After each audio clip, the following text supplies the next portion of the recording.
Hello friends, स्वागत है आप सभी को मेरे चैनल पे। तो आज की हमारी कहानी का नाम है गृहस्थी। आज भी सोमेश बाबू ने 2-4 निवाले खाकर थाली सरका दी। उनकी पत्नी नीलम देवी के माथे पर चिंता की लकीरें उभर आई। आखिर इनको हो क्या गया है? आज 5 दिन हो गए इनको बेतिया आए, लेकिन रोज़ खाते समय यही बेरुखी दिखा रहे हैं। जब से बड़े बेटे सतीश की शादी हुई है, खाना उनकी पत्नी ममता ही बनाती है। बेचारी काफ़ी अच्छा खाना बनाती है, जो भी खाता है उसकी तारीफ करता है। नीलम देवी सोचती रही कि अगर मान भी लिया जाए कि इनको बहू के हाथ के खाने का स्वाद रास न आता हो, लेकिन आज तो नीलम ने खुद रसोई में जाकर अपना मनपसंद भोजन तैयार किया था, फिर भी इन्होंने नहीं खाया। कहीं इनकी तबीयत तो गड़बड़ा नहीं गई। सोमेश बाबू चारपाई पर लेटे हुए थे। नीलम देवी ने प्यार से उनका माथा सहलाया। क्यों जी, आपकी तबीयत ठीक नहीं है क्या? जब से आप आए हैं खाना ठीक से नहीं खा रहे हैं। नहीं, तबीयत तो ठीक है, बस ऐसे ही खाने की इच्छा नहीं हो रही है। खैर, मैं कुछ देर सोना चाहता हूँ, तुम भी जाकर आराम करो। सोमेश बाबू आंखें बंद कर जागते रहे, अपनी विगत जिंदगी के बारे में सोचते रहे।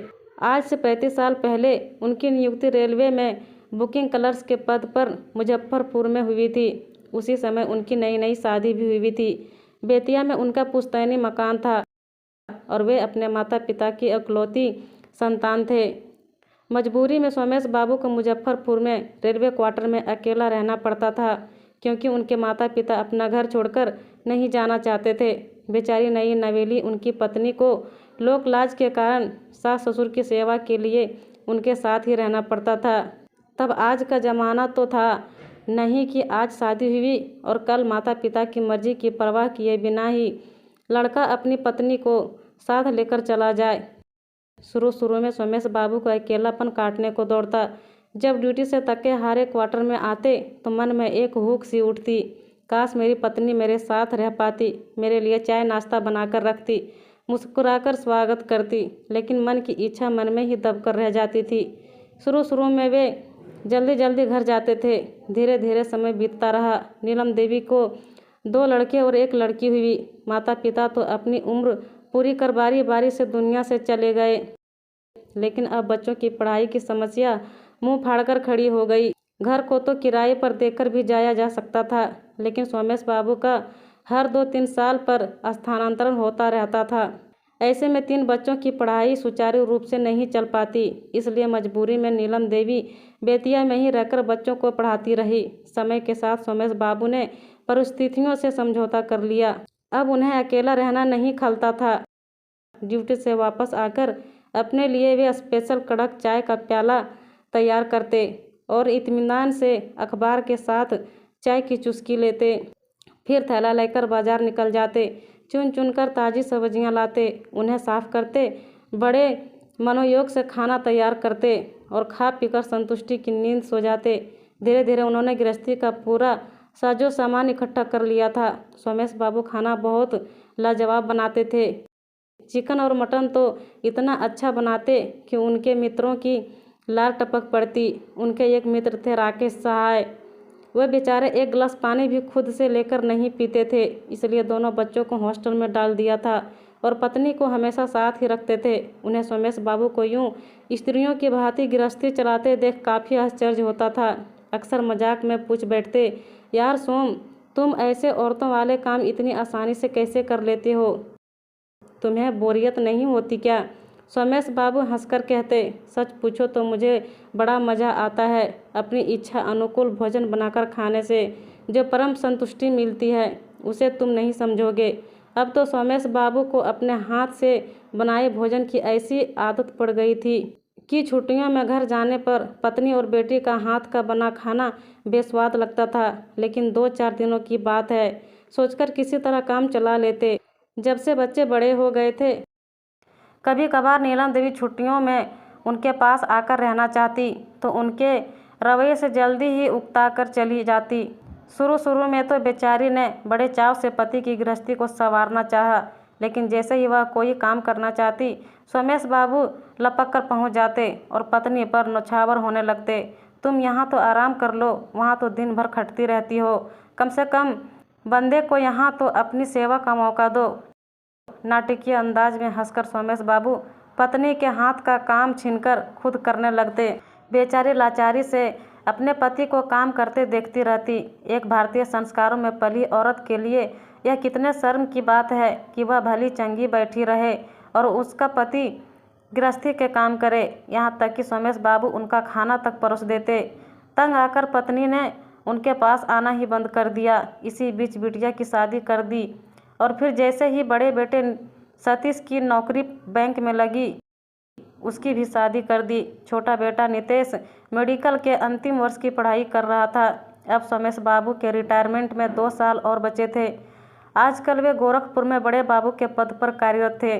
उनके जिम्मेदारी पूर्ण दायित्व निर्वाह को देखते हुए उनके उच्च अधिकारियों ने उनकी तरक्की के साथ बेतिया में डिप्टेशन कर दिया ताकि नौकरी के अंतिम वर्ष वे परिवार के साथ रह सके। सोमेश बाबू को बहुत आश्चर्य हुआ।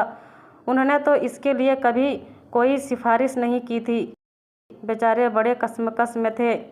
उन्हें अकेले रहने की ऐसी आदत पड़ चुकी थी कि परिवार के साथ रहना उन्हें अपनी स्वतंत्रता का हनन लगता था।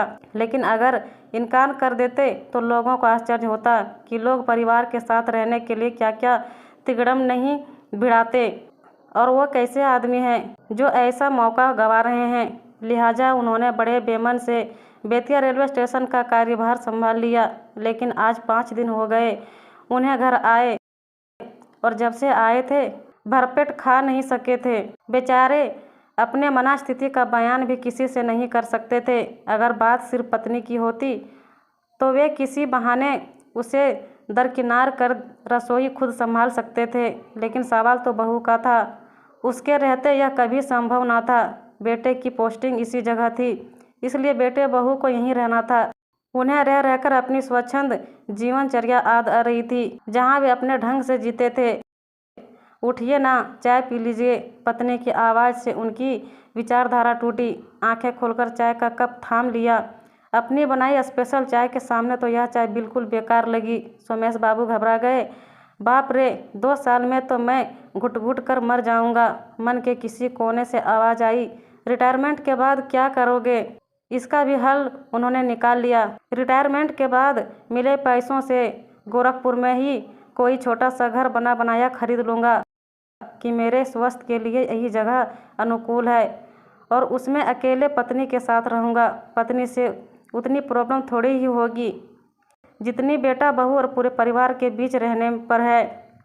पेंशन से दोनों जनों का आराम से गुजारा हो जाएगा। फिलहाल इस समस्या का समाधान उन्होंने इस प्रकार किया। अपने घर वालों से चुपचाप उन्होंने यह बहाना करते हुए अपने उच्च अधिकारियों के पास आवेदन कर दिया कि उम्र अधिक हो जाने के कारण उन्हें नई जगह पर नए पद का कार्यभार संभालने में काफ़ी मुश्किल हो रही है, इसलिए उन्हें गोरखपुर में ही बड़ा बाबू के पद पर वापस भेज दिया जाए, जिसका उन्हें 3 वर्षों का अनुभव है। 2-3 दिनों के बाद ही उन्हें गोरखपुर वापस भेज दिया गया। उनका डिप्टेशन समाप्त कर दिया गया। नीलम देवी उनके बुढ़ापे को देखते हुए उनके फिर से अकेले रहने की बात पर काफ़ी चिंतित हुई। सोमेश बाबू ने अपने अंदर की खुशी को दबाकर ऊपरी अफसोस जाहिर किया। मैं भी सोचा था कि अब चैन से घर परिवार के साथ रहूँगा, लेकिन नौकरी करनी है तो अफसरों का हुक्म तो बजाना ही पड़ेगा। नीलम देवी ने रास्ता निकाला। अगर आप चाहें तो अब मैं आपके साथ रह सकती हूँ। बिटिया भी ससुराल चली गई है और घर संभालने के लिए सुगढ़ बहू भी आ गई है। सोमेश बाबू घबरा गए।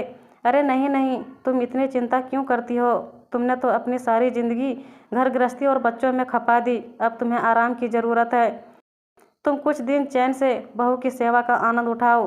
पत्नी को उनकी बात रास नहीं आई। मैं यहाँ सेवा का आनंद उठाऊं और आप वहाँ बुढ़ापे में अकेले बनाए खाएं। सोमेश बाबू ने हंसकर कहा, मेरा क्या है, एक पेट के लिए थोड़ा बहुत बना ही लूँगा। अब 2 साल की ही तो बात है, फिर तो सब साथ ही रहेंगे। दरअसल सोमेश बाबू अपनी गृहस्थी में किसी का हस्तक्षेप बर्दाश्त करना नहीं चाहते थे। पत्नी को हैरान परेशान छोड़कर वे पूरे उत्साह से अपने वापस जाने की तैयारी करने लगे।